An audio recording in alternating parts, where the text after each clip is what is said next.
Good evening, ma'am. Good evening. Good Pranam, evening, ma'am. ma'am. Good Pranam, ma'am. evening. Good evening. Namaste. Pranam. How are Namaste, you? madam. Namaste, Swati. Lovely to see such brilliant faces. Madam, students have joined, so can we start now? Because it's 5 o'clock already. Yes, of Okay, course. okay, okay.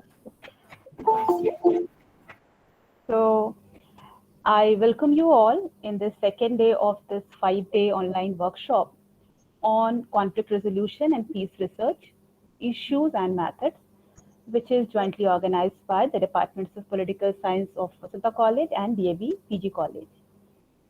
This is the second day, and in yesterday's session, we have developed a broad understanding about what is peace studies, what is peace.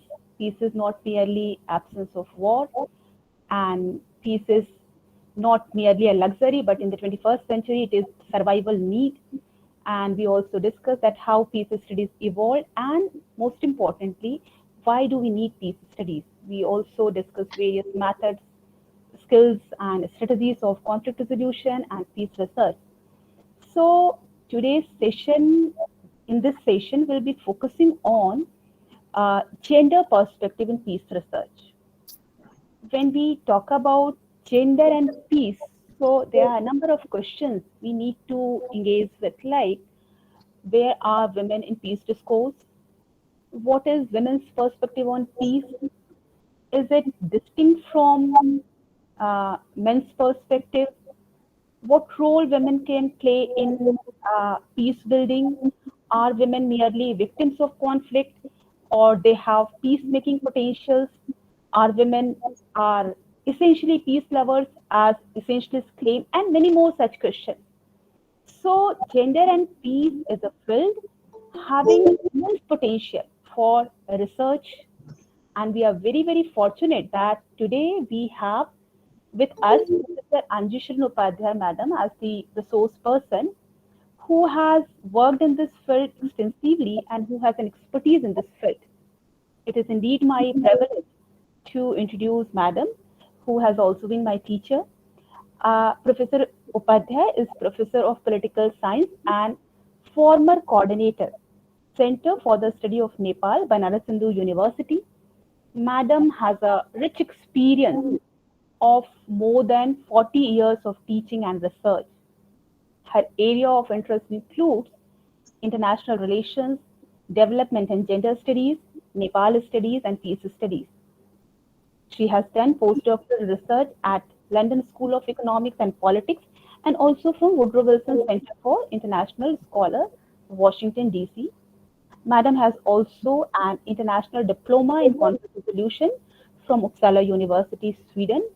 Apart from teaching and research, Madam has served as Dean, Faculty of Social Sciences, Banaras Hindu University, Head Department of Political Science at Banaras Hindu University, and Research Director, Institute of Conflict Resolution and Ethnicity at the United Nations University, UK. Madam has also been member of many prestigious committees and councils, to name a few: International Planning Study Team, United Nations University, Academic Council of the United Nations System, Commission on International Conflict Resolution, and the Council of the International Peace Research Association, Kyoto. Madam has also served as guest scholar and visiting faculty at many prestigious universities and centers. Uh, Professor Upadhyay has published extensively by reputed publishers like Cambridge University Press and Routledge. Madam has been recipient of many prestigious awards, to name a few: ICCR Chair at Tribhuvan University, Kathmandu, Australian Indian Council Award, Cessnet Grant to deliver lectures at Stockholm, Karlstad University, faculty research grant by the Canadian government, Sastri Indian Foundation. So, Madam, it is indeed a matter of great privilege for us to have you with us. And without taking much time, now I'd like to invite you for your lecture, Madam. Over to you, ma'am. Thank you, PT. Thank you so much. My apologies. You asked me for my CV, current CV, and I was lazy enough. So in that process, I kept planning actually. I thought I'll kind of just send you those aspects of my CV that relate to women and peace. And in that process, we kind of missed a couple, more than a couple of references. One of them was that I have taught women in peace processes at Wellesley College as a Fulbrighter.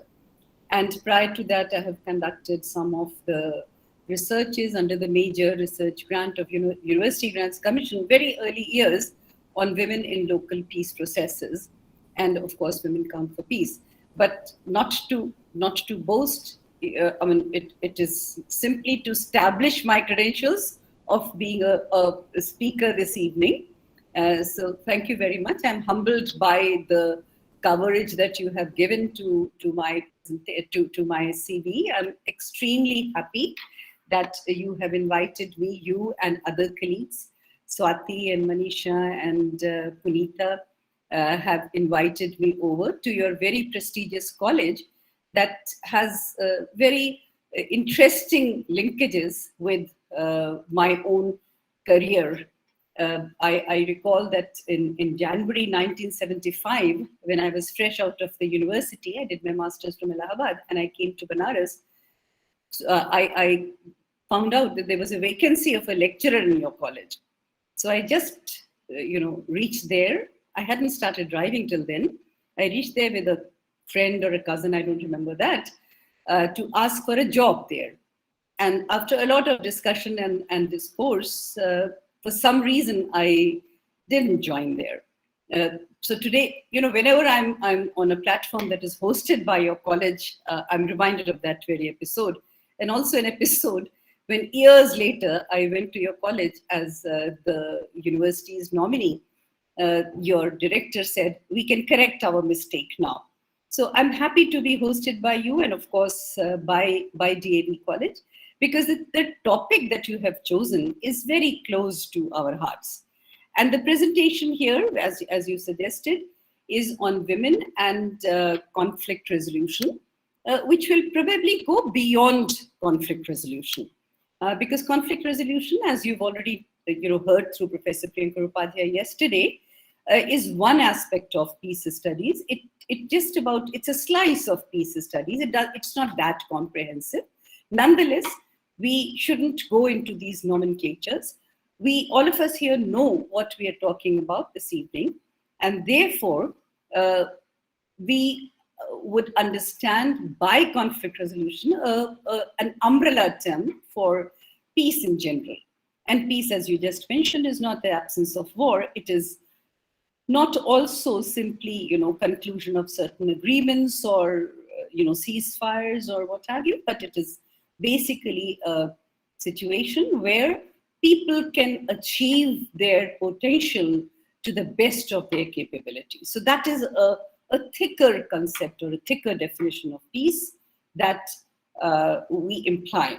We are very happy, our colleagues here are very happy that you're introducing the peace and conflict studies in your respective institutions. Is that right? Hello? And yes, there's not a separate course, at least in Vasanta College, but yes, we do teach as a specialized paper at master's level.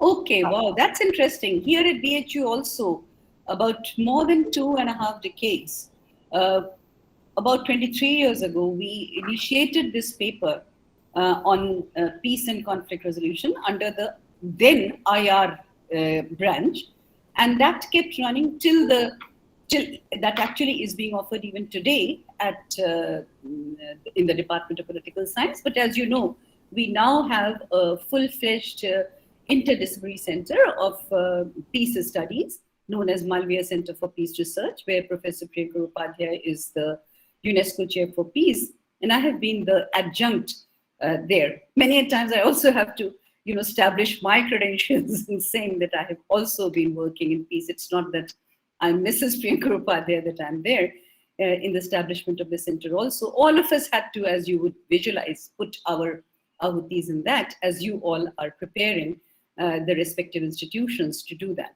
I must say that this peace and conflict studies has a very, very rich potential for various things. First, you develop a richer attitude towards life. The alumni, not only who studied peace and conflict in the department, are now heading some of the very illustrious centers in the country, but are also serving in diverse capacities. I wonder if Priyankarji mentioned about his alumni. It's located world over, ranging from the Roman Catholic Church down to the local conflict resolution ADR people, which are being handled by those who walked out of the portals of our university with either a diploma in conflict resolution, or a master's or a PhD in conflict resolution, or even with a very peripheral, optional paper, which are 2 papers which we teach at the master's level here. The question where we today are trying to locate our, and then Deepti said we need to talk in Hindi also. Is that right? Yes, ma'am, because this is a mixed group of students, so Yeah, if it can be. As you would recall that it becomes slightly difficult to do both the languages, but as you know, our mother tongue is Hindi, so usme koi mushkil nahi honi chahiye. Now, why is it that we're talking about women and women in the conflict resolution, or as I said, in the peace process? And before I kind of launch upon the critical aspects of this presentation, I would like to ask, is the speed okay? Is the volume okay of my presentation? Do you want me to go slower? No, madam, it is absolutely fine.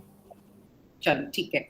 So, I mean, before I talk and kind of underscore women's involvement in peace studies, I would like to, underscore this point कि ऐसा नहीं है कि हम aware नहीं हैं कि अकेले women ही जो हैं वो peace से related है, men भी related हैं peace से. Men also have this instinct and this impulse of living in a peaceful world.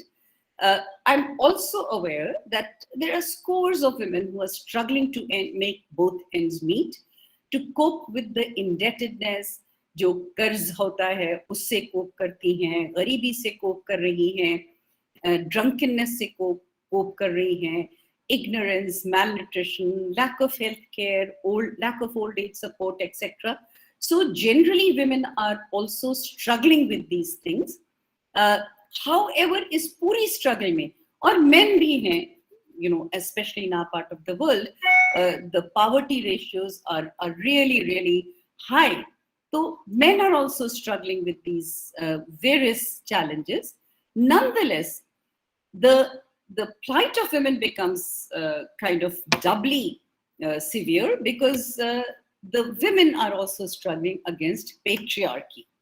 And patriarchy की बहुत simple सी definition Joshua Goldstein के words में हम लेना चाहेंगे यहाँ, कि patriarchy is that social organization which that gives the control of power in the hands of men. कि जो मर्द कहते हैं वही बात सही है, और जो औरतें कहती हैं वो बात जो है वो तभी सही होगी जब वो मर्दों की बातों से agree करेंगी. और यहीं से वो एक तरह की बाइनरी कहीं या डाइकोटमी कहीं वो शुरू होती है, क्योंकि जनरली जो इंप्रेशन दिया जाता है वो ये है कि men are aggressive and women are passive, men are warmongers, women are peacemakers, men are dominating, women are very submissive, and so on and so forth. थोड़े शब्दों में कि आदमी लोग जो हैं वो बड़े रौबदार और बड़े अपने अधिकारों की वो रखने वाले होते हैं, को एम्फसाइज करने वाले होते हैं, और महिलाएं जो हैं वो बड़ी सबमिसिव होती हैं. तो वहां भी हमारा एक छोटा सा फुटनोट है, वो ये है कि आप लोग सब अवेयर होंगे, I understand all of you are graduates, the students, you would know that general statement दिया जाता है कि जब हम जेंडर की बात करते हैं तो एसेंशियली सोशलाइजेशन की बात करते हैं, सोशली कंस्ट्रक्टेड आइडेंटिटीज की बात करते हैं कि women are socialized into being feminine, and that is what differentiates men from women. Uh, Again, academics are very fond of using this clause, however or nonetheless. तो वहां पर भी हम ये कहेंगे कि जरूरी नहीं है कि सभी महिलाएं जो हैं वो तथाकथित महिला जनक या स्त्री जनक सौम्यता और सॉफ्टनेस से इम्ब्यूड हों। वहां पर भी ये प्रॉब्लम है कि there are women who might be biologically women but sociologically male. We come across so many women in international politics as well as our day-to-day lives, and there is no disagreement amongst people. तो ये नहीं है कि because you are born in a woman's body, so you are more passive and more caregiving and so on and so forth.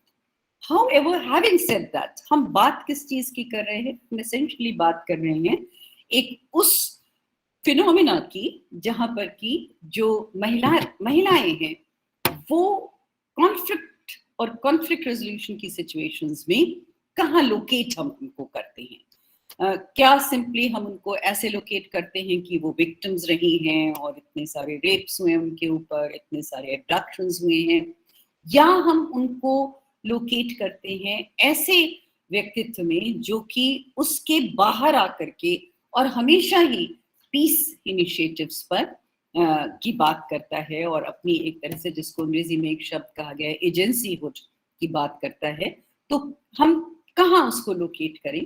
तो social sciences में कोई भी बात हम एक एब्सोल्यूट टर्म्स में नहीं कर सकते हैं।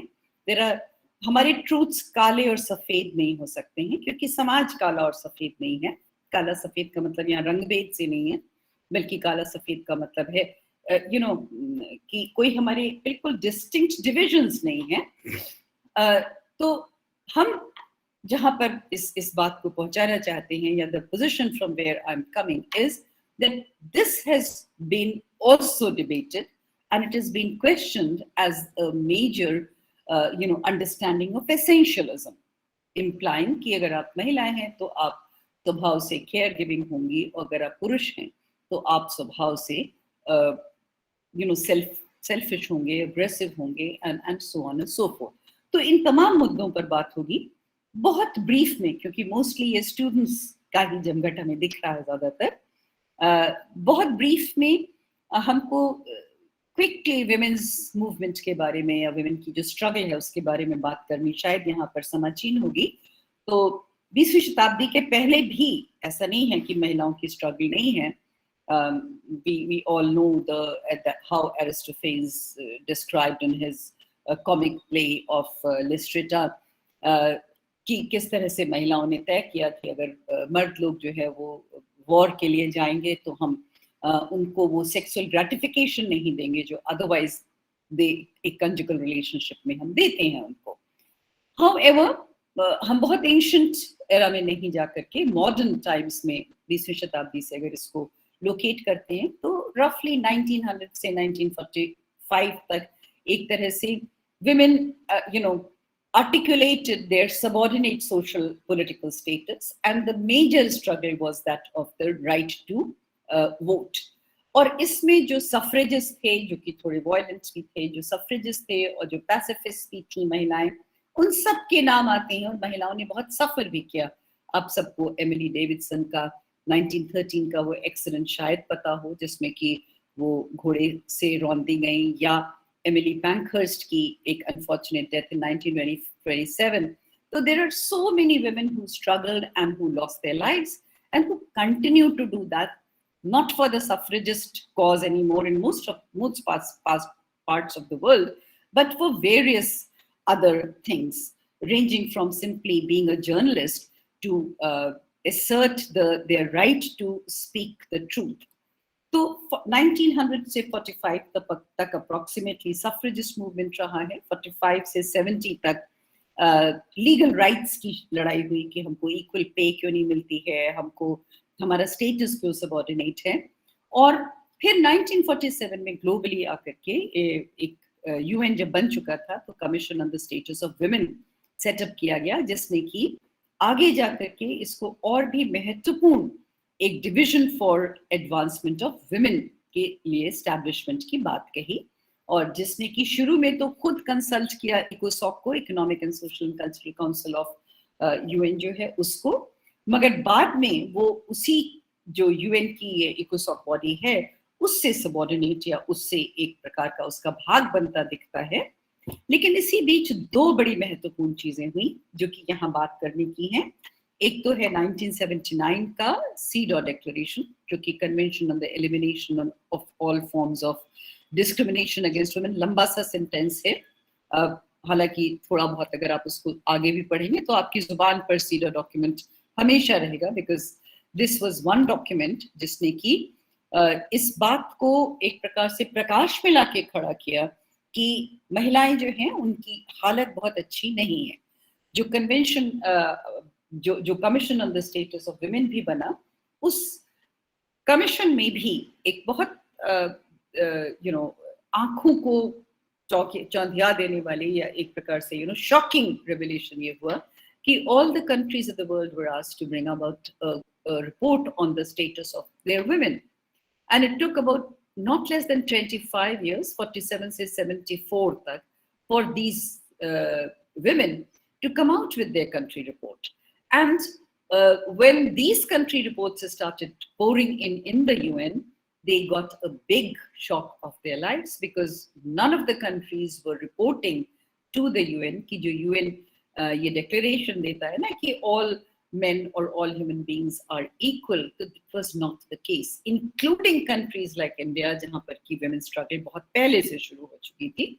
हमारे यहाँ की जो रिपोर्ट थी वो 1975 में रिलीज हुई, कहाँ, मेक्सिको में, जो पहली women's international conference हुई, और जिसका नाम towards equality था, that used to be a bible for some of us who were mature by the time and were already in professions. And I recall in 1980s towards equality freely बढ़ती थी towards or that used to be almost our bible when we were arguing for the setting up of this Center for Women's Studies at Banaras Hindu University.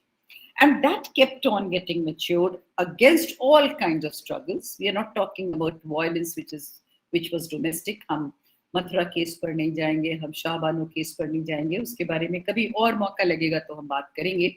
ये जो हम आपको छोटा सा एक introduction सा देना चाहते हैं, वो इस डिस्कोर्स को लोकेट करने का कि world over there has been a struggle for women and by women to bring justice to women.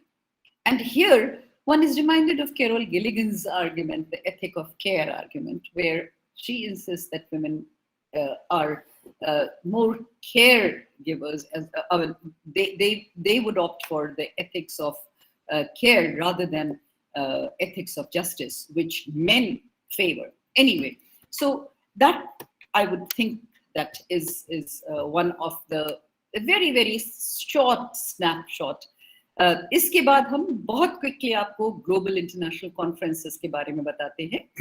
And the reason I'm telling you that is that many a times when one has taught this course at universities and at very prestigious colleges in the world, one comes across instances where the students are not even aware about that. You ask them when was the first International Women's Conference was held, they would draw a blank. And this I'm telling you about students from England, from America, from Canada, all those centers of higher learning where I have formally taught undergraduate and graduate courses. तो ये जरूरी इसलिए है कि हर event में, चाहे वो 75 का मेक्सिको की कॉन्फ्रेंस हुई हो, या 80 की वो कोपेनहेगन की हुई हो, या 85 की नैरोबी की हुई हो, each conference raised one specific issue. और इस पूरी प्रक्रिया में 1993 का वो रेजोल्यूशन आता है that says that talks about the declaration on the elimination of violence against women. और यहाँ से हमारी बात आगे बढ़ती है.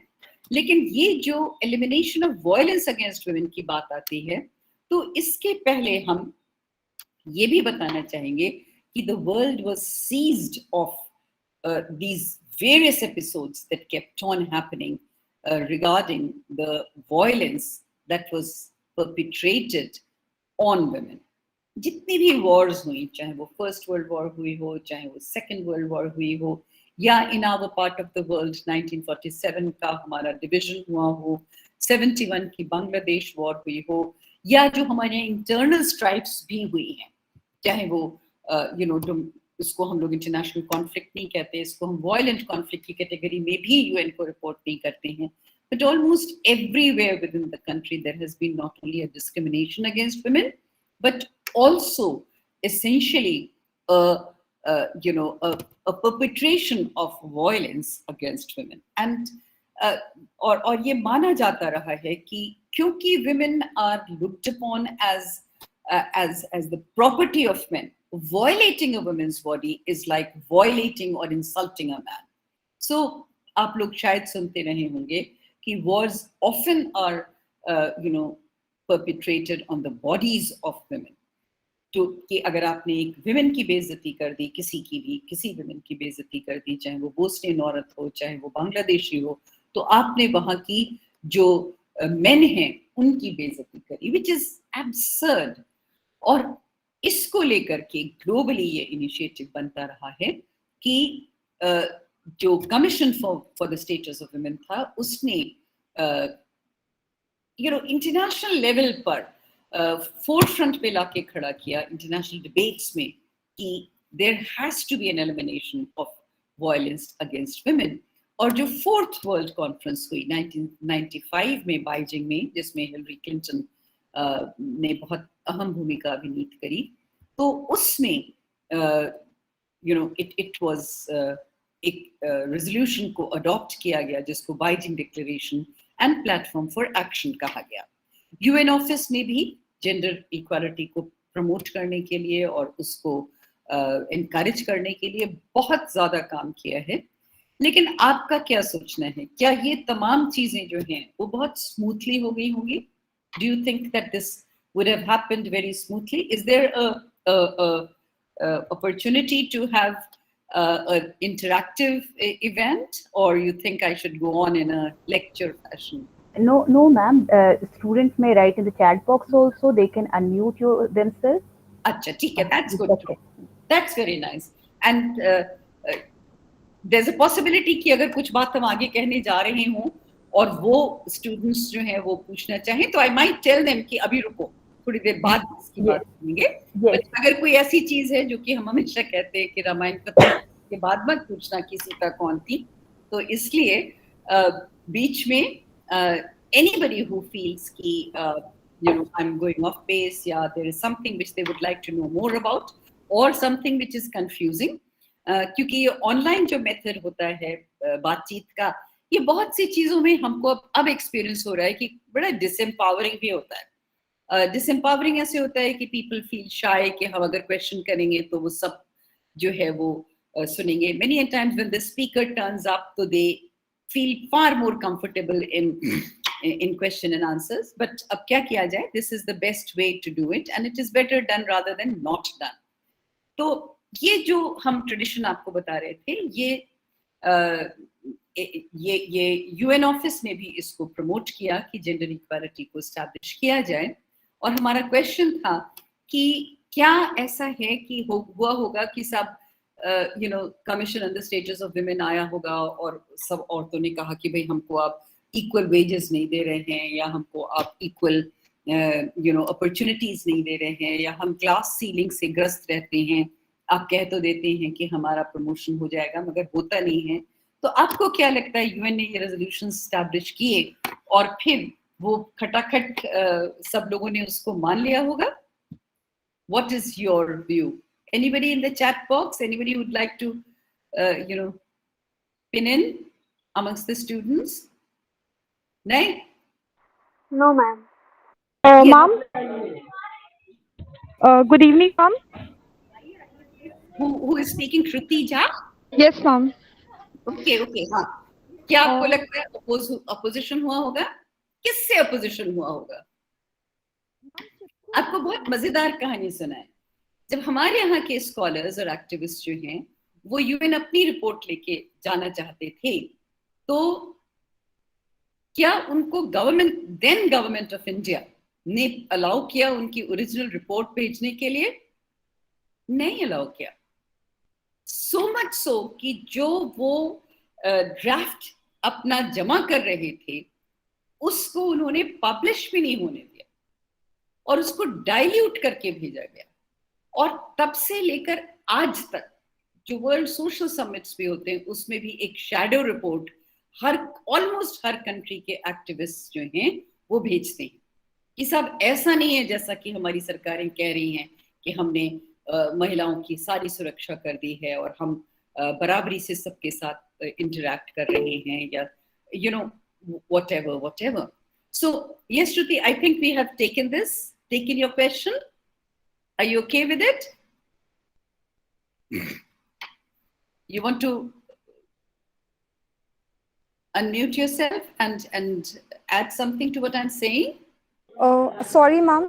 Good evening to all of you. Ma'am, actually, Greta Thunberg climate summit, she बहुत बड़ा example set We'll up. take it afterwards. We're coming to that, Shruti. Okay? Okay, ma'am. Thank you, ma'am. Right. Thank you.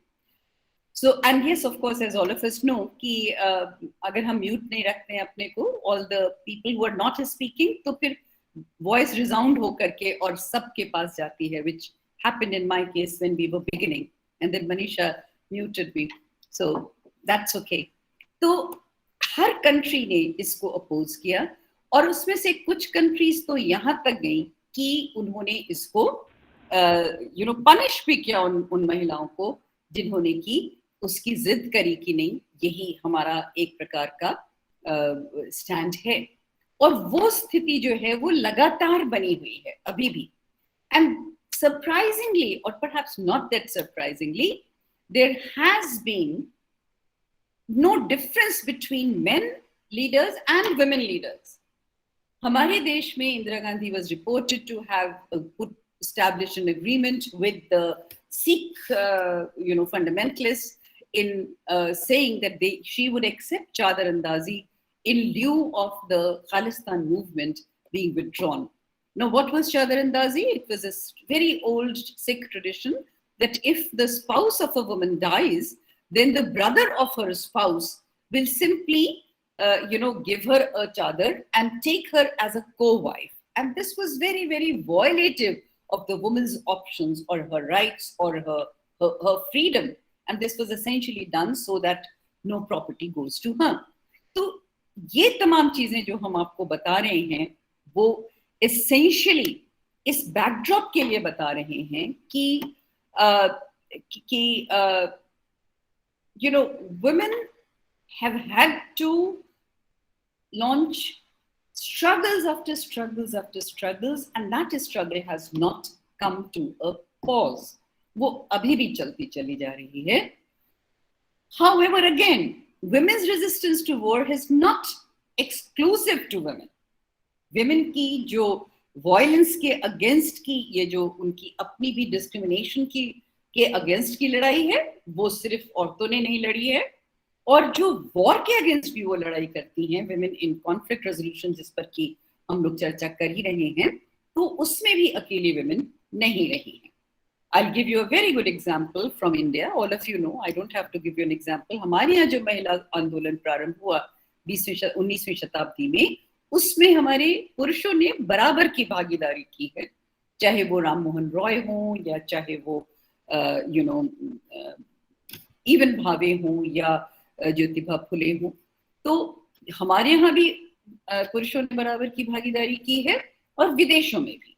International relations में women's resistance to war was not exclusive to women. Christian peacemaker team in Iraq in 2005 against the American invasion of Iraq was an all-men team which was also abducted and later on released. तो ये जो essentialism हम थोपते हैं women पर, it is not being there, and this has been very aptly described by yet another researcher on gender studies, Christine Sylvester, and she says it's not essential. Similarly, this Queen's University of Canada researcher, Maria Heard, states that nature offers shades of difference and similarity more often than clear opposites. nature offers shades of differences and similarities more often than clear opposites. फिर भी हम ये मान के चलते हैं कि women's contribution to peace initiatives needs to be foregrounded, needs to be underscored for the reason that majorly the peace initiatives have come from women. Women's way of knowing, Blanky का जो एक statement आता है related repeatedly has been much celebrated along with, as I said, Carol Gilligan's moral decision making and peace education, and women preferring the ethics of care to the ethics of justice, which is a big statement from a scholar like Carol Gilligan to make. Yet there are scores of evidences, mothers' proclamation pledging to raise sons who would not take the lives of other mothers' sons, and then bringing it down to Northern Irish Women's Coalition slogan, some mother's son. There's this beautiful film that the Irish people have made. It's known as Mother Ireland, where the film concludes by one mother cajoling her son, saying that the person whom you killed was also some mother's son. So why did you do that? Mother's Day as anti-war day was celebrated and still continues to be celebrated. Just a couple of days ago, in UK, they celebrated Mother's Day, and where this was reasserted that this is a day that war should not happen. As you know, as we speak, Europe is seized with this deadly war or invasion that's going on between Ukraine and Russia.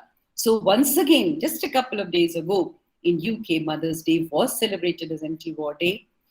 Similarly, US women strike for peace against the nuclear testing. और हर जगह, Greta Thunberg तो अब आई हैं 50 साल बाद. Way back in 1961, when The Silent Spring was published, which triggered off the whole entire movement of environment protection. I'm sure your teachers have told you about it, was no less of importance than the resistance or women's strike for peace against the nuclear testing. जो 1945 के बाद nuclear real testing होती चली गई, उसको भी women ने oppose किया है, resulting in the 1963 test ban treaty and soldiers mothers movement in Russia. तो चाहे वो अमेरिका हो या इंग्लैंड हो, अब इंग्लैंड में बहुत बड़ा मूवमेंट शुरू हुआ, which was known as Green Hand Commons in the 1980s. The Green Hand Commons movement क्या था? That was a movement by women, जिसमें कि औरतों ने ही मिलकर के ये कहा कि हमारे यहाँ जो न्यूक्लियर बेसिस हैं उनको रिमूव किया जाए, because this is not in keeping with our protection of our lives of peace.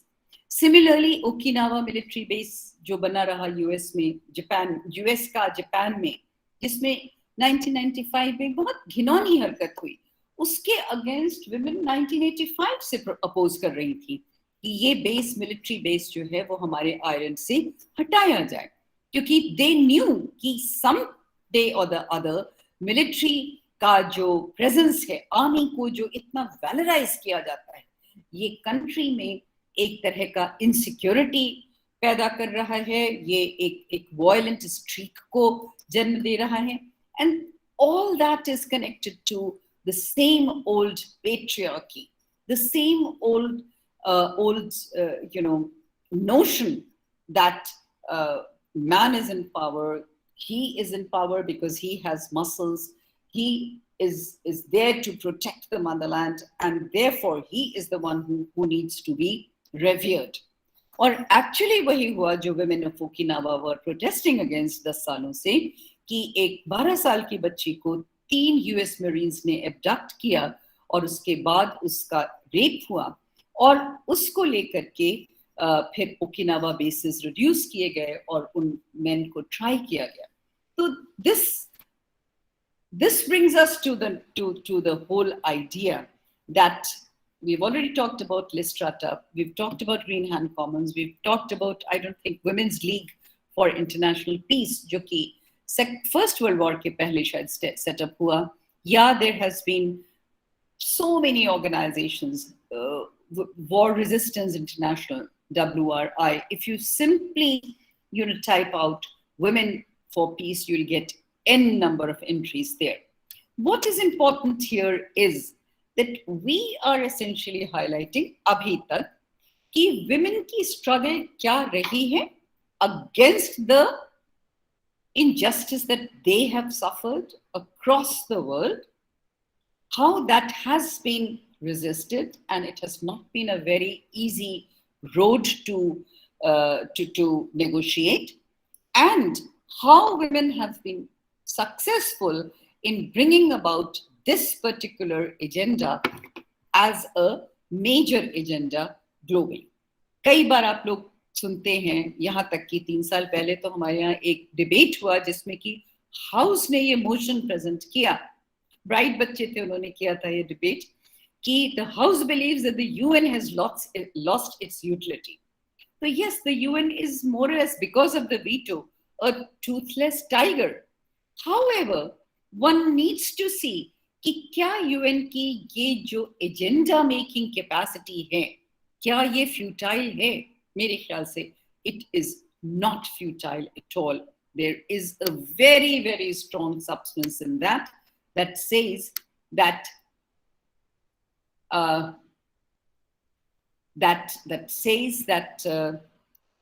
essentially the UN has been successful in establishing a global agenda wherein it was highlighted that yes, women are also to be as major players in peace. And the question was, why not? And yeah, why? दोनों ही चीजें हैं. क्यों उनको special importance दी जाए? A, of course, fairness and justice. अगर war परपिट्रेट हो रही है विमेन की बॉडीज पर या इनजस्टिस हो रही है विमेन के साथ, then why is it that women are not included? क्यों नहीं वो इंक्लूड हो रही थी या अभी भी हो रही हैं? Because जो लोग पावर में हैं, they would not identify women. They would simply pick up their, friends, their colleagues, and they would think that we are representative, and therefore we should not be. There's no need to be included. As late as 2006, Nepal, a country where I have lived and I've worked also on Nepal and women, जहाँ पर कि उनकी जो Maoist army थी, उसमें 1/3 fighters were women. उसमें भी जब peace की बात आई, तो women were not called to Delhi to include. And I remember I was making this presentation in IIC as a part of a project which we did with lots of international partners. And I said that women were not included, and the former ambassador of India to Nepal was present there. And he said, where were these women? No, we didn't see them. Of course you will not see them, because you would not care to see them. And when I talked to these women, कि आप लोग क्यों नहीं शामिल हुए peace accord में? So they said, हम represent हो रहे थे, हमको शामिल होने की जरूरत नहीं थी. And this is something which the international norms are questioning, and this is something which, by way of these countries being members of the UN, they are also obligated to include women. Why should women be included? इसके बहुत से reasons हैं, और कहा जाता है पहला reason of course यही है कि हम भी society के part हैं, हम suffer करते हैं wars में, तो हमको justice में भी include किया जाए. जो दूसरा reason है वो ये है कि women, when they come to the negotiating table, उनका जो मकसद होता है वो essentially simply एक acquisition का नहीं होता कि हमको क्या मिल जाए.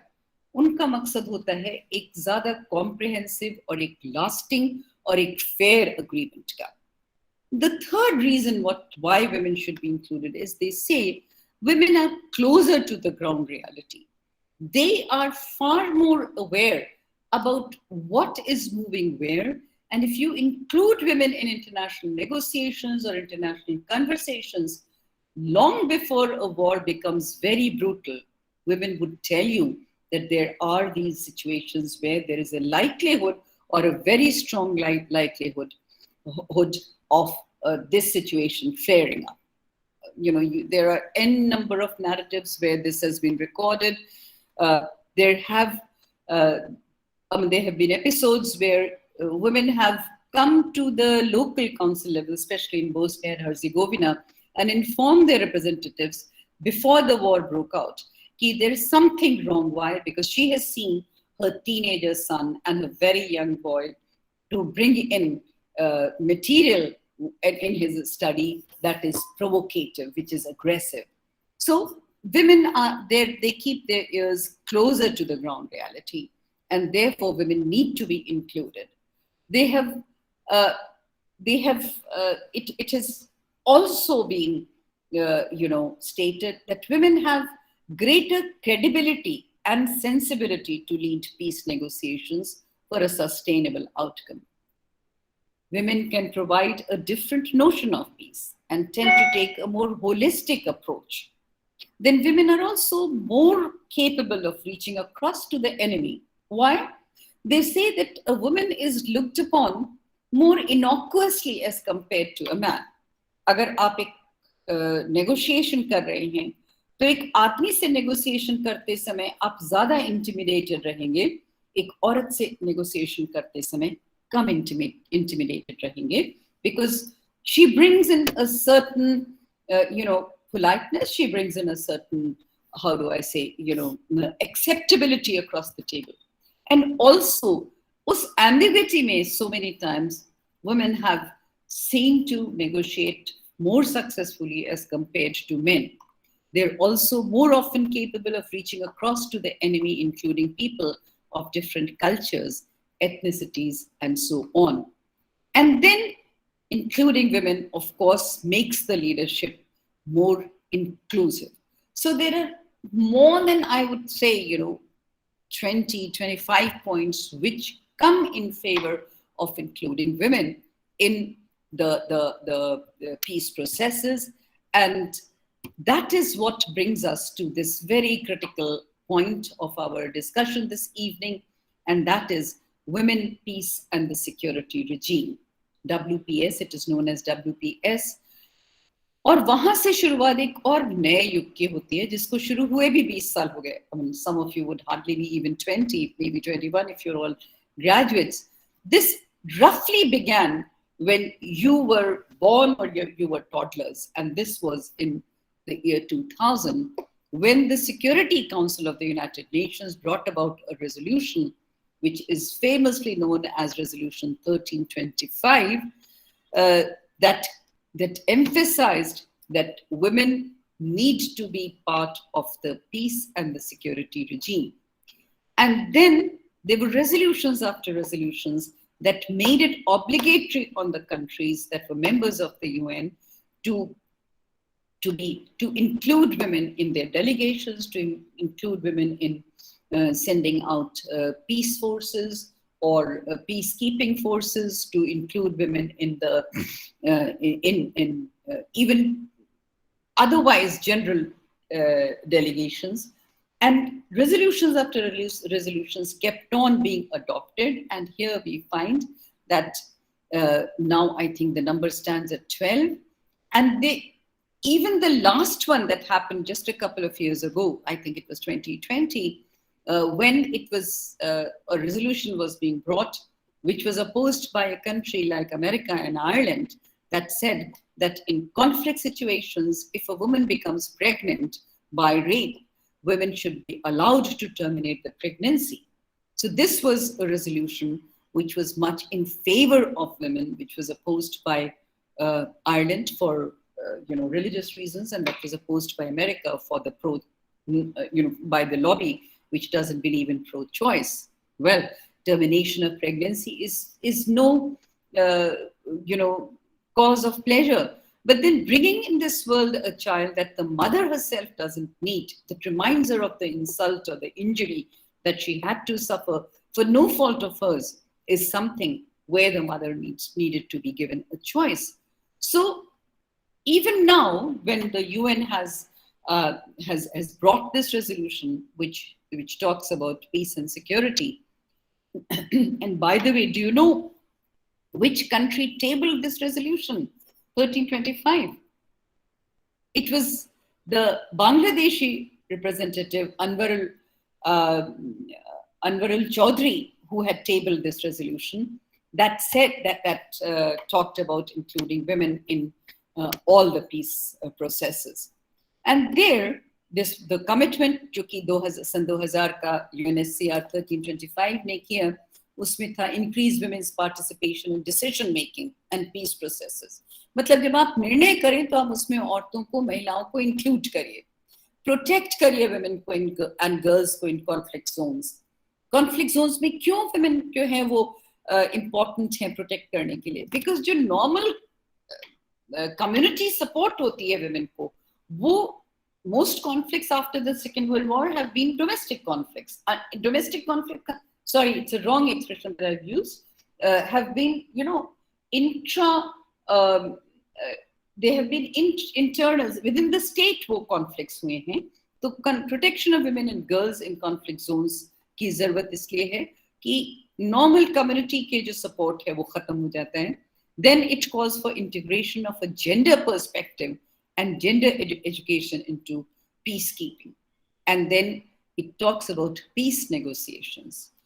Special rapporteurs established ho gaye the to report on violence against women, prevention of violence by prosecuting violators, ye bhi us resolution ka bhag hai, respecting civilians and humanitarian nature of refugee camps, excluding sexual violence crimes from amnesty. World over बहुत सी civil wars या rather uncivil wars चल रही हैं, और वहां पर जब negotiation होता है तो ये माना जाता है कि ठीक है, जो भी क्राइम्स हुए हैं जो हीनियस नहीं है उनमें उनको हम कंडोन करते हैं. तो विमेन ये कहती हैं कि जो रेप के क्राइम्स हैं या सेक्सुअल वायलेंस के क्राइम्स हैं उनको आप कंडोन करने वाले क्राइम्स में से निकालिए. This is still a very, very strong struggle which says that do not include sexual violence by providing amnesty. They also call for strengthening women's rights under the national laws. कि आप अपने राष्ट्रीय कानूनों में भी इसको इंक्लूड करिए. और वो स्ट्रगल आज से 40 साल पुरानी है. 1979 में जब सीडॉ कन्वेंशन हुआ और ऑप्शनल प्रोटोकॉल इंट्रोड्यूस किया गया तो उसमें ये बात कही गई कि आप लोग इस पर साइन कीजिए कि if women want to complain to the UN bodies that they are not getting provided for the major supports, they need to be they need to be given a platform where they should support it. So supporting women's peace initiative एक तरह से अगर हम कहें was the gist of 1325. इसके बाद resolution 1820 हुआ 2008 में that recognized conflict related sexual violence. फिर 88 में 2009 1888 resolution हुआ that strengthens the implementation of 1820. Optional protocol का मतलब था कि ये आप commit करते हैं कि you will provide women a space in your decision making processes. फिर 1889 resolution हुआ 2009 में that addresses obstacles to women's participation in peace processes and peace building. और resolution 1960 हुआ 2010 में that provides accountability for implementation of 1820 and 1888. So there are n number of resolutions. Last year, a student of mine submitted her PhD on women in peace processes, a case study of Nepal and India. And in that, it used to be very difficult for her to cover all the discourses that were happening around these resolutions. As you know, UN bureaucracy and UN paperwork or discussions go into reams. वहाँ ऐसा नहीं होता जैसे हमारे यहाँ की parliaments में unfortunately होता है कि ऑपोजिशन अपना बस्ता उठाता है, चल ही देता है. They engage in debates, and those debates remain very precious. Why? Because those debates are a mirror to the world community as to which country is thinking on what lines. And then this इस WPS का horizon expand करने की बात कही गई 2000 के बाद, सन 2000 के बाद ही। और उस होराइजन में अब हम आते हैं उस बात पर which one of our student was asking, that how is it that environment को लेकर के there are women who were protesting, including the teenager from Sweden that talked about Fridays for Future. तो ये जो डिस्कोर्स है ये women से relate करता है, जो कि पीस और डेवलपमेंट से संबंधित है, जो कि एक कंपोजिट टेम्पलेट से जुड़ा हुआ है। और वो कंपोजिट टेम्पलेट जो है वो it's about opening new entry points. It's about utilizing an ongoing conflict to renegotiate oppressive gender, caste and other hierarchies, both conceptually and in practice. It is also about ecofeminism and feminist ecology that grew in India and abroad from 1970s. 61 में racial Carson की किताब आती है, The Silent Spring, और उसके बाद it caught fire. तो आप आज के दो जो मुख्य मुद्दे हैं पीस से रिलेटेड या कॉन्फ्लिक्ट रेजोल्यूशन से रिलेटेड, जो कि एक है उसमें से न्यूक्लियर डिसआर्मामेंट है, दूसरा है एनवायरनमेंट प्रोटेक्शन। और इन दोनों ही मुद्दों में who took the lead initially? Women took the lead. Because women, as I said earlier in one of the earlier slides, they have their ears closer to ground. They know what is likely to happen in future. Rural and tribal women also demanded land rights in panchayats, and also they remained concerned. Jaise, those of you who've studied gender, they would know how environment में को लेकर के हमारे यहाँ भी Rajasthani women are recorded stating that you should not cut the trees because they give our cattle fodder and they give our हमारे चूल्हे में अग्नि जलाने का काम वो करती है। So in India, we have scholars and activists like Vandana Shiva, for instance, that demonstrated the links between issues like genetic food engineering, cultural theft, and natural resource privatization with the rising tide of fundamentalism, violence against women, and the planetary death. Vandana Shiva grew up to be a world celebrity. Issues that she took up, Navdanya project जो उनका चलता है, जिसमें कि she wants to re-emphasize that अगर हम genetically modify करेंगे अपनी crops को, तो न केवल नुकसान होगा grassroots worker को, बल्कि total environment जो है वो she says that this will be a planetary death. तो जो existing issues थे, जो pressing issues थे, उनमें महिलाओं ने ही आगे आकर काम किया है, and these are the women who are now pressing for inclusion of these things in private organizations also. So for instance, if there is a private company and that is not practicing gender equality and that is not giving gender or women it's one of the top positions, then the credibility of that company is not that high as compared to a private organization where women are also in the managerial positions. So what we actually are talking about is how this consciousness and awareness grown. You'll be very happy to know that during the Corona period, when the lockout was happening, we did a project with the Angela Ruskin University of Cambridge. We did a project on the gender divide and digital education. हमारे यहाँ के जो even government schools थे, for instance जो हमारा GGIC है, Malviya पर है या कहाँ? Yes, वहाँ when our field workers went to collect data, they were delighted to hear from the parents that we had only one device. The boy was not very keen to study, he was not even good. So we gave the device to the girl to attend her classes. तो वो जो normal एक narrative चलता आता था कि हाँ, there is a the male child remains to be privileged, वो कहीं कहीं खंडित हो रहा है। तो ऐसा नहीं है कि ये resolutions और ये discourses और ये debates जो हैं वो they are falling on deaf ears. They are getting heard somewhere, and the fact that today we are talking about them speaks volumes of the impact that they make. As you would agree with me, a classroom teaching makes an impact. When and how and where, we teachers never get to know. So there has been this struggle where our sisters or our ancestors have paid a price for their struggle.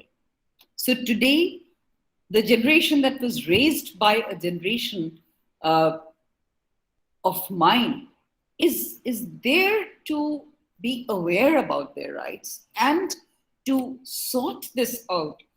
Still, much has to be done, as you would get. There are, as I said, national reports जाती हैं CEDAW को, मगर उसके साथ एक shadow report भी जाती है. Similarly, कहा गया है कि legal standards को binding कीजिए, countries binding नहीं करती हैं उसको. The struggle continues to be on. And the reason why they do is not to fight against patriarchy as much as to bring about a better and a more equitable society. And a better and a equitable society is not exclusive of simply कि सब हम अपने घर में तो equality नहीं दे रहे हैं, मगर हमको बाहर equality चाहिए. No, there is a long link to that. Only those women will come out to be equal partners and equal contributors to the development of the world who have been treated equally. And here it is extremely important to make it aware to mothers and to future mothers that unless and until they raise their male children with this equality lens and with this balance, only then there will be a possibility of the world being just and fair and a better place to live.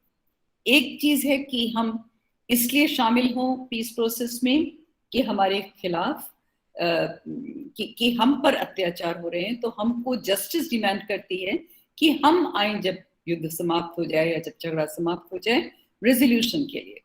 दूसरी चीज जो ज्यादा important है वो ये है कि हम शायद कई मुद्दों में आपसे ज्यादा केपेबल हैं और इसलिए हमको शामिल किया जाए एक बेटर डील स्ट्राइक करने के लिए. इसलिए there is a political framework that is in place. Details are not there. Details have to be worked out by people of your generation. There have been national action plans. There have been shadow reports. They have built awareness. They have used existing resources and networks to educate women about their rights. NGOs आते हैं सामने, उनको 1325 को local languages में translate किया गया है. Increase awareness amongst illiterate women by publishing picture books and also through consultations. उनको कहा गया कि आप identify कीजिए वो issues जो छूटे हुए हैं. उन gaps को flag कीजिए, flag those gaps between policy and practice. Policies तो बड़ी लॉफ्टी होती हैं, मगर उनका इम्प्लीमेंटेशन कहाँ हो रहा है उसको मत भूलिए. And don't forget men to include. Why? Because if you're only including women in the peace processes, then what happens? Women get to know that ये उनका अधिकार है, and men are not aware. So that is a perfect recipe for violence. औरत कहती है खाना मैं ही क्यों बनाऊं, आप भी बनाइए. आदमी कहता है नहीं, तेरा काम है खाना बनाना. रिजल्ट क्या होता है? Cash. तो इसलिए इस सारी प्रक्रिया में also include men. I will never ever not mention this episode that happened with us in Delhi. Then UN Women used to be called UNIFEM. We went to UN Women to ask for grant for this multinational project on which we also termed as Women Count for Peace.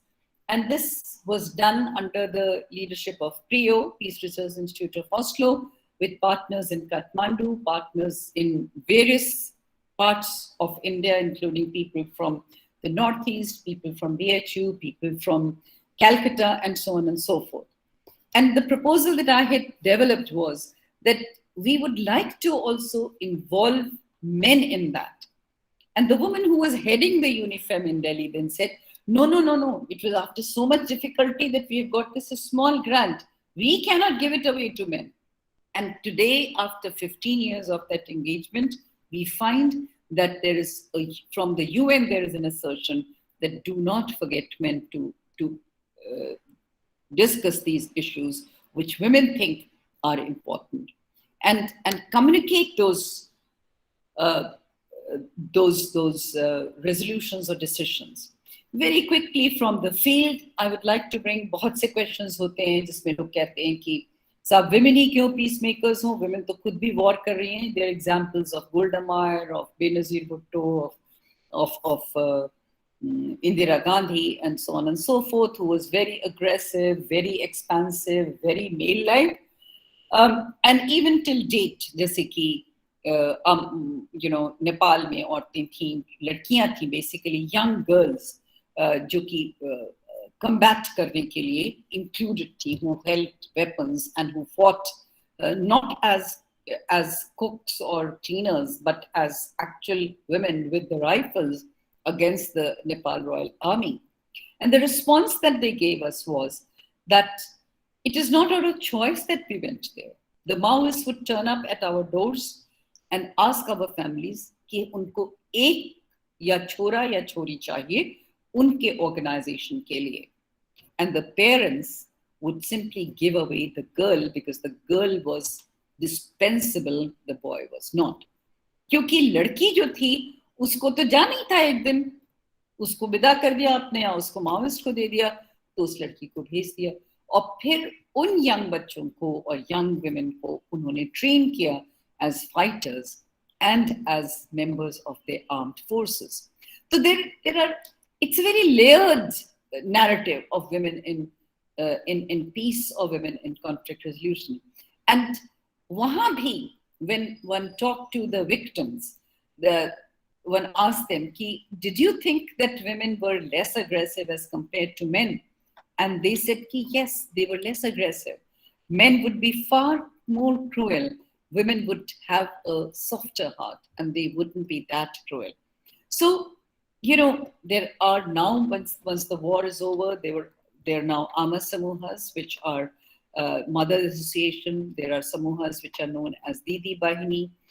Similarly, in our own Nagaland, there are Naga Mothers associations that have, that transcend the victimhood discourse to explore women's agency in the peace process, and they have from their experiential terms drawn from the quotidian experience of women in building peace and justice around their community. And also more recently, as you know, women in Indian Army also, they have been deputed to different UN missions. For instance, Major Suman Gawani was the first women Indian peacekeeper to win the award as a military observer, formerly deployed in UNMISS, United Nations mission in southern Sudan, where she mentored over 230 UN military observers on conflict-related sexual violence and ensured the presence of women military observers in each of the mission's team sites. She also trained South Sudanese government forces and helped them to launch their action plan on conflict-related sexual violence. So we've also made our own contribution in including women, giving them the agencyhood of bringing about a peace, commending the women peacekeepers. The UN chief, Antonio Guterres, really made a statement which was, जिसने बहुत तारीफ करी women को, उनके powerful role model को, और उन्होंने कहा, and I couldn't resist but bring this quotation here, through their work they have brought new perspectives and have helped to build trust and confidence among the communities we serve. Through their commitment and innovative approaches, they embrace a standard of excellence that is an inspiration to all blue helmets everywhere. I mean, it is wonderful to hear such expressions from the UN Secretary General कि जो महिलाएं जिनको शामिल किया गया piece force में, तो उन्होंने एक नया ट्रस्ट डेवलप किया उन कम्युनिटीज में और यूएन फोर्सेस में, जो कि बहुत यूजफुल था और उनकी innovative approaches थी peace को establish करने के लिए. And then he says, as we confront today's challenges, their work has never been more important or relevant than earlier. We're nearing our time limit. I don't know when to stop, but there are still challenges, and I'll very quickly talk about the challenges. And challenges are that, although women have greater access to the communities we serve, women are not that lucky to be identified. Abhi bhi 1/50th percentage, मतलब 1 या 2% से ज़्यादा women नहीं जा रहे हैं armed forces में, जो कि पीस कीपिंग का काम कर रहे हैं. अभी भी जो नेगोशिएशन के लिए वो बनती हैं, the units that are sent to engage in negotiations internationally, there is a lot of juggling, and there's a lot of how do we say, tension involved in that. Why? Because peacekeeping forces को allowance से special मिलता है, and men have better ways of reaching there, ranging from जो golf course में वो अपना setting बढ़ाते हैं, या जो आर्मी के मेस में उनकी जो interaction होता है, वो उनको so called brother officers को pull up करते हैं इस तरह की positions पे जाने के लिए. And similarly, when they are sent for negotiation, at times it becomes very, very shameful. For instance, in 1995, जब UN conference हुई है Beijing में, which was the last conference, तो Indian contingent को head करने वाला एक male minister था. तो there are challenges. 300 peace agreements हुए हैं पिछले 20 सालों में, जिसमें कि सिर्फ 18 ने sexual violence को address किया है, whereas almost 300 के 300 में there have been episodes of sexual violence. 24 major peace processes हुई हैं, जिसमें कि women were only 8% negotiators and 3% mediators and 2.5% signatories. No women have been, appointed to head the peace talks from the affected region. Still, we have, lots of women whose name keep flashing our, memory when we talk about these issues. That these were the women who were Liberia, for instance. We had this woman who was heading, who was, of course, labeled as American stooge, but still she was a woman, and she brought about a lot of positive change in her world. इसके अलावा UN bodies में, बहुत से और भी initiative हुए हैं. Women, for instance, UNDP ने एक promote किया initiative that is known as N-Peace. And what is N-Peace? It means engage for equality, access, community, and empowerment. Engage for equality, access, community, and empowerment. That operates in Afghanistan, Pakistan, Myanmar, Sri Lanka, Indonesia, Philippines, and Nepal, with the goal of implementing UNSCR 1325, and enhances the role of women in conflict resolution and peace building. So it's been globally acknowledged. Yes, women need to be included in peace initiatives. We have seen, जरूरी नहीं है कि सभी औरतें peace loving हो. We've also seen ज़्यादातर औरतें जो हैं वो peace initiatives में interested होती हैं. And why? Because they have a special ear, they have a special knack, they have a special skill to negotiate that. However, this is a very long way to reach. And there is, as we know, there are instances where women's participation in peace negotiation that continues to be rather low in recent years. These are major changes that are to be constantly pushed. They are to be constantly struggled against. And only then there's a possibility that this is brought to a good fruition. And there, I think, the role of institutions like that of yours, Rajghat, or that of DAV, and of course VHU, which you all are part of, come to be of critical importance. How to, as I said, engage, how to communicate, how to implement, and how to have access how to have empowerment. And here I stop, just in case you have some more people who want to butt in, add something to what they would like to, add to what we have talked about, or controvert, or remark, or whatever.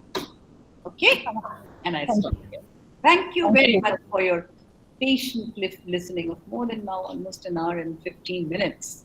Thank you. Thank you so much, madam. It was actually what to say that in this 1 hour and 15 minutes, we covered a journey of centuries, and we could discuss, we could understand actually that in the peace process, why women remained invisible for a long time, why they should be visible, what are the challenges, and definitely what women goes through, what is her experience, and therefore she needs to be included. Like when we have to talk about that, those women who got pregnant due to some war at the time during war because of so their perspective needs to be taken into consideration. And you rightly pointed out that when we talk about including women, it is not about excluding men, because both perspective have to be taken together. So it was a wonderful talk. Now I'll open this floor for not only questions. If someone wants to add something, there are a number of students. If you have any point, any questions, so you can please go ahead with that. You can raise your hand, and I'll ask you to unmute yourself. You can even write in chat box if you are having the weak network. So now the floor is open. So I'll ask the students. So please go ahead with your questions or queries.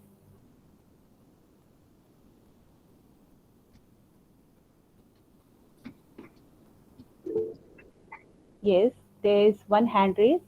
Muskan, you can unmute yourself. मुस्कान आप पूछ सकते हैं अपना question. Good evening, ma'am. Thank you so much for this wonderful lecture. I have a question, ma'am. There is a case we can see that when women have child, they think that now women are not capable of pursuing their military services. Most notably, that it remains very hard to have a family while in military service. And this is true even more for women than men, given in the realities of biology. What is your thought, ma'am, about this? That women should not go into military? Is that what you said, Muskan? No, ma'am. I think that the most of the people think that after having a child, women are not capable of pursuing their military services. What do you think? No, ma'am. Then, this also has been a very long debate. And this debate has been that, well, women are bodily weak, women are, they have a different physique, so they cannot fight on the battleground, which has now been, kind of thrashed. Because had this bodily weakness को आप देख लीजिए, had this been the case, तो जितने भी for instance ऐसे nations हैं, for instance, with people with smaller frames, Korea for instance, तो वो तो पड़ोसियों से मांगेंगे कि आपके एबल बॉडी टॉल मैन हमको दे दीजिए तो हम अपनी आर्मी में रखें, है ना. तो आप आज के दिन जो लड़ाई करते हैं वो बुक्कों से तो करते नहीं हैं आप, ना आप कुश्ती से करते हैं, उसमें भी आप सिखाते हैं औरतों को. तो फिजिकल जो आपकी स्ट्रेंथ है या फिजिकल जो आपकी वीकनेस है वो एक नोशनल चीज है. It's a very notional thing. However, we're talking this evening about women and peace and not about women and war. So we will leave that discourse or discussion for a next time. There's one more question. Nancy, can you unmute yourself? Yes, ma'am. Okay, please go ahead. Ma'am, I was asking that ma'am, my question is basically related to what Muskan asked. Ki, ma'am, whenever we are talking about women in combat roles, ma'am, this debate between the difference and equality feminists always come in. And this acts as an obstacle to actually identify women as equal to men. But ma'am, like when we talk on behavioral aspect, we recognize that women are more negotiating as men. like more negotiating, they have more this long term perspective. But when it comes to the physical wala aspect, we, ma'am, some like there is a notion that they are inferior. So ma'am, this debate between difference and equality feminists is always there. Somehow can we, like, how would you like to comment on this? My response to you, Nancy, is I've just responded to one of your observations in the chat box. Just see that. My response to this observation is when we're talking about women and peace, we're not talking about women and war. Still, there are evidences that women have learned the tricks of being offensive. They're taught how to handle situations, compensating if at all there is physical weakness on their part. And that physical weakness is not conclusive. It is not decisive. That is always, I mean, you don't need a man's fingers to, to let a missile go off. You don't need a man to push the trigger. In terms of running, walking the ropes, in terms of everything else. I mean, I was trained as an NCC cadet for 4 years. And many a times we would have a joint meeting. I lived in Kashmir as a cadet, and adjacent to our camp was the boys' camp. We used to do better firing as compared to our male counterparts. We would always bring the trophy to us. We used to run equally well. So this is out of experience that I'm talking about. There is no how do I say, evidence to show that this is in any way an indicator of incapability. However, again, what we are focusing on is, I think this entire class or gathering is committed to or inclined to look at peace. Peace not that is won through the bayonet. Peace that is not established on the dead bodies of others. Peace that is meaningful. Peace that is imbued with justice, with fairness, with equity. Violence, I mean, conflict is not bad, but violent conflict is absurd. What are you presiding over? Think about Mahabharata, when everybody was dead. आपको क्या मिला उसमें? I mean, who was there to rule and who were there to gain the benefits of it? So we come from a country where we have, despite Mahabharata, we having, huge, these mega narratives like Mahabharata, we come from a country that has shown the futility of war, that has shown the absurdity of violence. And still we are being molded or trained or oriented into masculinity, into revenge, into violent culture. So where are we heading? We need to save this small little tiny island in the universe for better times, for times when children are not dying on the battlefield, when impoverished people are not roaming around, when education is not a scarce commodity. एक हमारा missile छूटता है, and so many schools that could be run for and improved, that could have improved the intellectual or mental health of so many children of our country, could have received better education and better sense. And for you all who know, solutions to our various problems of food security, problems of malnutrition, problems of, as a teacher, you would, all of us here, 5 of us are sitting here, we know that in a classroom, one can never tell which pair of eyes or which pair of, or which face is going to blossom into somebody who will bring a positive revolution in our world. और इस faith से हम पढ़ाते हैं कि we expect you younger people to bring about a a positive change in the universe. There's Seema who's waiting. We have 5 minutes left. Yes, Seema, Seema, can you come up? Seema, you can good ask.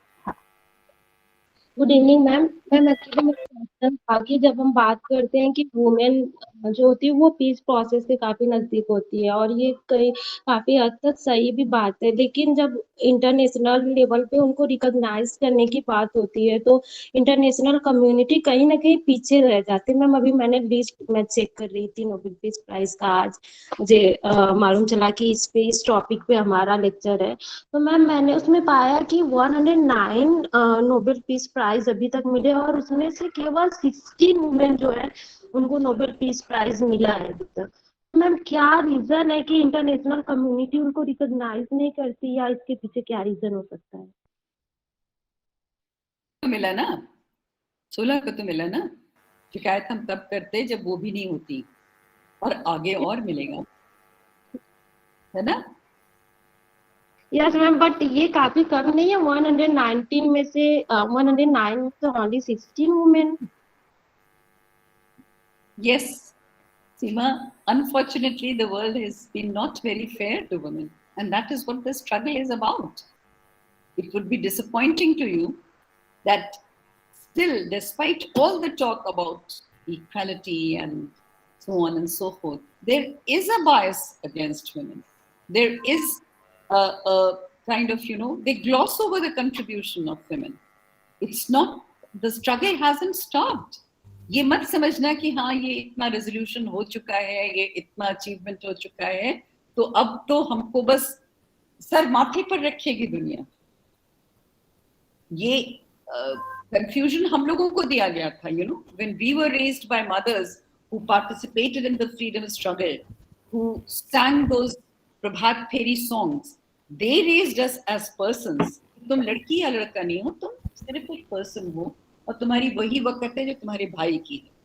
तो ये confusion तो हमारी generation को मिला ना, but हमने जो अपनी स्ट्रगल्स देखी as holding senior positions, and today I have no embarrassment in saying that I recall, when I was appointed as a dean way back in 1998 of the Faculty of Social Sciences, my secretary, who was supposed to take dictation from me, he will turn up with drafts and he will say, "Madam, इस problem का ये हमने draft बनाया, sign कर दीजिए।" क्यों कर दे sign भाई? हम हैं डीन कि आप हैं डीन? और उसके बाद थोड़ी बहुत 2-4 एक्सचेंजेस के बाद उन्होंने 2 महीने की छुट्टी ले ली। क्यों छुट्टी ले ली? क्योंकि उनको समझ में आया कि ये कैसी बॉस हैं, ये तो हमसे उम्र में भी छोटी हैं और शायद जात में भी कमजोर हैं, तो हम इनके अंडर क्यों सर्व करें? हम तो फलानी कास्ट के आदमी हैं। And then it is gradually that one learns कि ओ ओके, तो ये इसलिए सोच रहे हैं कि one is weaker, and that struggle has been throughout, from ranging from selection committees. The vice chancellor would simply say, no, you were just there, you're sitting there. One had to speak out to say the constitution or the ordinances of our university have imply that whether whoever it is, a woman or a man, who's there as a head or who's there as a dean, has a say in the selections. Therefore, our voices need to be heard. So there has to be, Seema, a struggle all your life. But that should be accomplished by your capability. You cannot simply ask for something which you are not capable of. You have to show your merit. You have to, world over ये बात हो रही है कि to succeed as a woman, you need to be doubly efficient as compared to a man. Then you are recognized. And that struggle maybe, inshallah, ek din khatam hogi. Maybe you'll be able to celebrate better equality as compared to your seniors. As I said, God willing, the day will come. Okay? So don't feel disappointed. But yes, that's the reality. Okay? Yes, ma'am. Thank you. I think now all the questions have been answered. I must say that in this lecture there are 2-3 dimensions of this lecture. One dimension was from the research perspective. There are a number of research questions because most of the students are in this group are pursuing their masters and they'll be preparing their PhDs. So this is a very good field, and there are many perspectives which you can take up for your PhD. And secondly, I think after listening the last answer, I think we should have open session with on such topic with ma'am and such other women who have actual experience of working in administration and facing that struggle and winning over that. So that definitely would be very beneficial. So thank you so much, madam, for sparing your time, and we learned a lot actually, and we hope that in future also we'll have such opportunities. Now I'll invite my colleague from DAV College, Dr. Swati Nanda, for formal vote of thanks. Thank you. Thank you, Preeti Madam. Very good evening to everyone present here. I think it's not every day that one gets to hear talks that are both informative, enlightening, and also inspiring. Professor Anjoo Sharan Madam doesn't merely teach gender peace, but has also been involved with various international institutions and networks working in this area of gender peace. So it's only natural that Madam's talks, today's talk, takes us beyond the books, beyond the courses.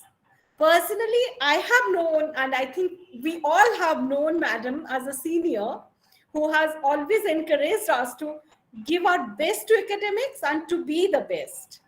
Madam, I take this opportunity to express gratitude on behalf of both the organizing institutions, the Vasanta College of Women Rajghat and DAV Postgraduate College, for your gracious presence today here and for sharing your knowledge with our students.